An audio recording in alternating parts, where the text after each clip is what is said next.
Bismillahirrahmanirrahim. Assalamualaikum warahmatullahi wabarakatuh.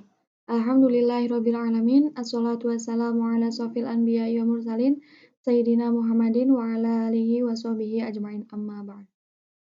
Puji dan syukur marilah kita panjatkan kepada Allah Subhanahu wa taala karena telah banyak memberikan nikmat, terutama nikmat iman, nikmat Islam, serta nikmat kesehatan, sehingga kita masih bisa beraktivitas seperti yang selalu kita lakukan.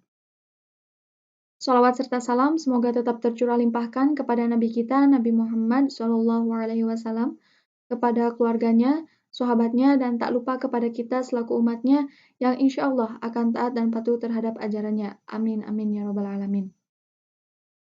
Pada kesempatan kali ini, saya akan memaparkan sedikit tentang teori belajar humanistik. Pengertian belajar menurut teori humanistik ini memandang bahwa perilaku manusia ditentukan oleh dirinya sendiri, oleh faktor internal dirinya, dan bukan pengetahuan ataupun kondisi lingkungannya. Menurut teori ini juga, proses belajar yang bermakna adalah belajar yang melibatkan pengalaman langsung, berpikir dan merasakan atas kehendak sendiri dan melibatkan seluruh pribadi peserta didik. Hasil belajar harus dirasakan oleh individu. Jadi menurut teori ini, belajar itu didorong oleh kemauannya sendiri, oleh dirinya sendiri, tanpa ada paksaan ataupun pengaruh-pengaruh lingkungan ataupun yang lainnya. Bisa dikatakan dari dirinya, untuk dirinya, dan oleh dirinya. Jadi teori ini lebih melibatkan dirinya sendiri. Dan yang kedua, ada pandangan teori humanistik. Teori pandangan humanistik ini yang pertama, yaitu menurut David Kolb. Dia adalah seorang ahli yang menganut aliran humanistik. Dia memberi tahapan-tahapan biar menjadi 4 bagian. Yaitu yang pertama, tahapan pengalaman konkret. Yang kedua, tahapan pengamatan aktif dan reflektif. Yang ketiga, tahapan konseptualisasi. Dan yang keempat, tahapan eksperimentasi aktif. Yang pertama, tahapan pengalaman konkret. Pengalaman konkret ini tahap awal. Jadi, seorang hanya mengikuti proses pelajarannya tanpa mengetahui apa yang akan terjadi dan mengapa dia harus mempelajari ini. Jadi, dia hanya belajar dengan apa adanya. Yang kedua itu tahap pengamatan aktif dan reflektif, di mana tahapan ini seorang sudah mulai memahami atau menganalisis suatu kejadian yang sudah dia lakukan. Seperti tadi, contohnya yang pengalaman konkret misalnya dia belajar rumus-rumus. Dia tidak tahu rumus-rumus itu untuk apa, dia hanya mengikuti alur saja, hanya mengikuti proses belajarnya saja. Namun, di pengamatan aktif dan reflektif ini, dia sudah mulai menganalisis atau sudah mulai memahami kejadian yang sudah dilakukan. Dia belajar rumus-rumus itu untuk apa dan rumus-rumus itu bisa digunakan untuk apa saja.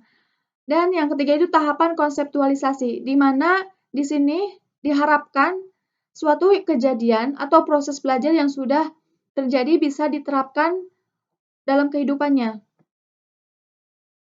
Dan yang keempat itu tahap eksperimentasi aktif, di mana tahapan ini suatu kejadian yang sudah terjadi bisa diaplikasikan atau diterapkan di hal-hal yang baru.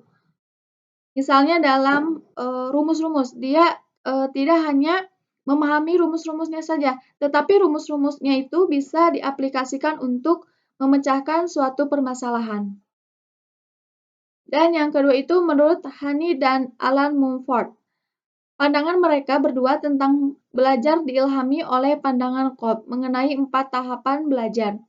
Honey dan Mumford menggolongkan orang yang belajar ke dalam 4 macam golongan. Yang pertama itu golongan aktivis, yang kedua itu golongan reflektor, yang ketiga itu golongan teoritis, dan yang keempat itu golongan pragmatis. Di mana golongan aktivis ini orang yang mau berpartisipasi dirinya untuk mengikuti suatu kegiatan.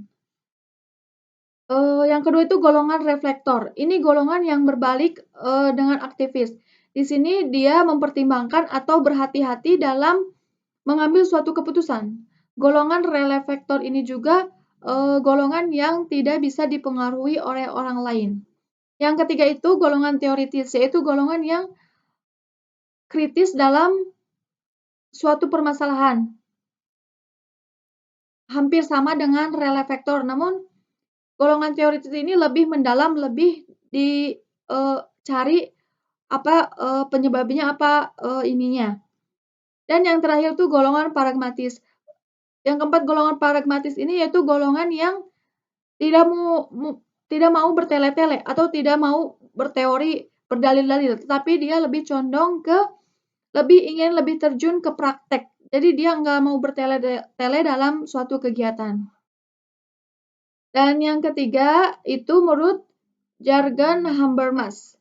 Menurut Habermas, belajar akan terjadi apabila ada interaksi antara individu dengan lingkungannya.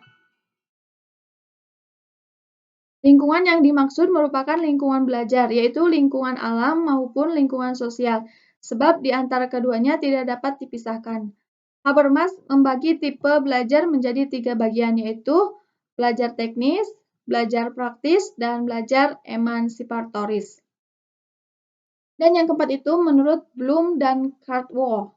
Menurut Bloom dan Cardwell menunjukkan apa yang dikuasai oleh siswa yang mencakup 3 kawasan.